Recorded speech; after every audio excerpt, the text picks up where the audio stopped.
再来看检验长约谈前台北市督法局长黄景模讯问7点外钟，结果是对证人变作是被告500万交保。民众党的支持者阁有真侪哦，嘛是认为讲郭文地是无辜的。今仔下晡，民众党伫嘉义举办的演讲，都有超过300个人来收听。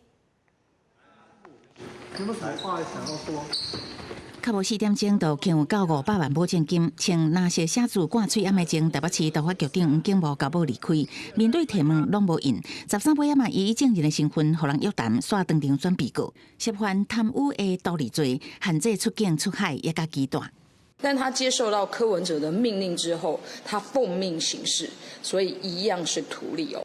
检事会认为，黄景模配合长官召开专家学者会议，替业者争取用这奖励是道理的帮助犯，建议移转有点证人换减刑。国民党议员张小平嘛认为，黄景模是专案突破的重要人物，只是伊嘛评估情势对郭文铁愈来愈不利。我觉得重点在查他的那个 UBS， 他那个虚拟货币这一块，这一块，所以目前的形势对柯文哲，我觉得越来越不利了，看起来。郭文铁互人羁押，引起支持者的不满。这个司法无公平，程序无正义。8日下晡，民众党伫嘉义市南顺宫举办座谈，超过300人到场挺郭文铁。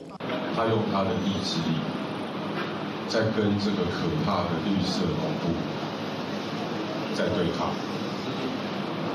但我们每一次的聚集，我相信主席一定都会感受。前立委蔡碧如嘛出现，民众党不满郭文铁受到无公平的态度，按过经发生安尼备案，今日还阁咧清查，北检也持续伫侦办，新事情也是继续伫追查。记者综合报道。